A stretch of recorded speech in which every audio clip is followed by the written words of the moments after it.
Welcome to our White Towel panel video. Myself, joined by Ben Kuzma. Also, I should point out, we have our White Towel podcast. If you want to subscribe and download through Apple Podcasts, all week we have all our Canuck writers on to keep you informed on everything that happens on the beat. Ben, speaking of the beat, we'll be forward-looking a little bit, but we'd be remiss for not mentioning the Canucks beating the Leafs in a week where everyone was questioning Brock Besser and Elias Pettersson. What's wrong? Some of the stuff that I read this week, I loosely use the word stuff. Obviously Pettersson's in a little bit of a slump. Has he hit the wall? Has it been too much for him? And I'm seeing some people even question, is Brock Besser a foundational player? Is he just kind of a good player? What do you make of all this? Well, we start with Brock. I don't think he's totally healthy. Quite frankly, talking to some people who are a lot closer to him than I am.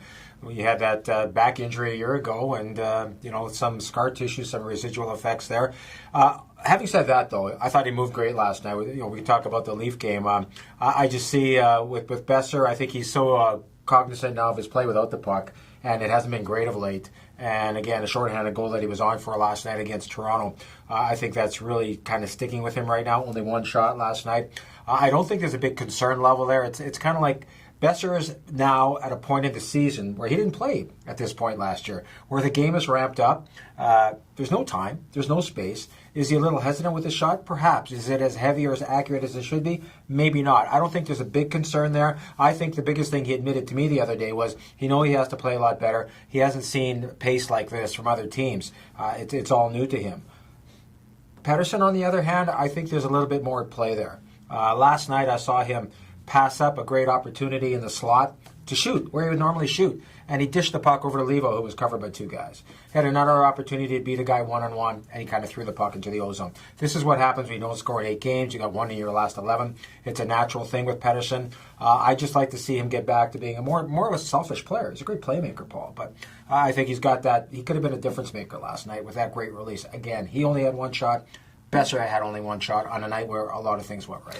I think that's a great point, that you forget sometimes that this coach, and frankly the trend in for a lot of hockey teams is defense first, and that's got to play in the mind of a young player, and then they're a little bit reserved. But for me, you're the expert.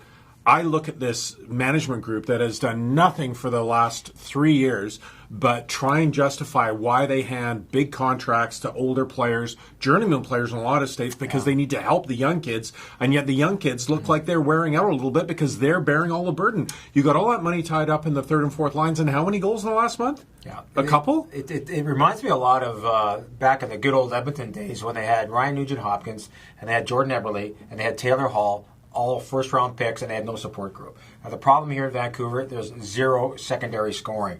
I mean, after the big three, it drops off to 12 and then 9 goals. I mean, you can't. It's not sustainable. I mean, what we saw against Toronto was great. It was a great effort. It was kind of a one-off. They were like 11-1-1 now in their last 13 against Toronto here on home ice, which is amazing.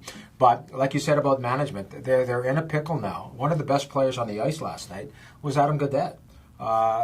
Came out of college, signed, got the games in here last year. But every outing, you see how much better he's getting. Set up a couple of goals last night, drew a key penalty. But the problem now is you could see him as your third-line center next year. What do you do with Brandon Sutter, who's got a no-trade that reverts to a modified no-trade? Yeah. And I've been told, even when he was sort of, before they realized he needed hernia surgery, that maybe at the deadline, somebody looks at him as a PK guy, defends his own faceoffs, matchup guy, takes him off your hands, you eat some salary.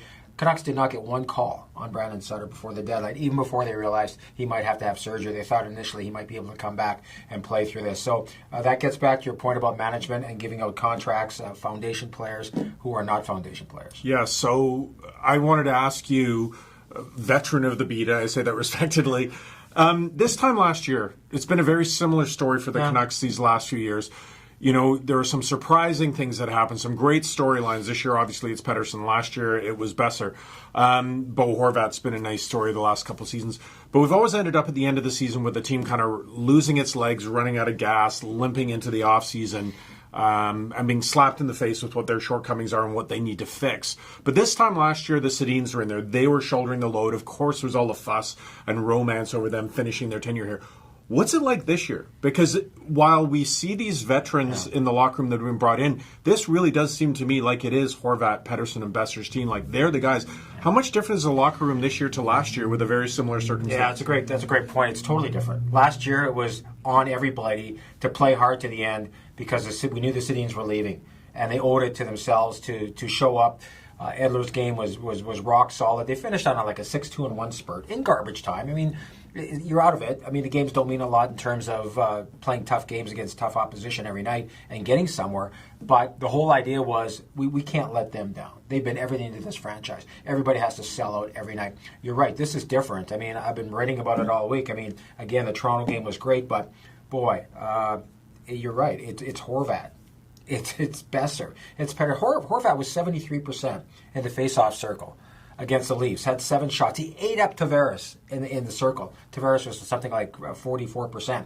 So those 3 guys have shouldered a lot. It gets back to that Oiler comment I made earlier. Where's the support for these guys? I think they're all. I don't worry about Horvat. You're going to get the same thing from him every night. I don't worry about Besser because I think once he has a full summer to train and understands the defensive side of the game better, he's going to be okay. I kind of sort of worry about Pettersson, only in the sense that this is all new to him. People say, well, he only played 44 games in the Swedish Hockey League last year. Well, when you had the World Juniors, had the World Championship, he actually played 69. Not at this level. And they've taken, it's not Petey's playground anymore in the second half. I've seen some visual frustration in him, some stick slamming, it's stuff at the bench, because he's finding out what they told him. It's going to be hard. You got to grind through it.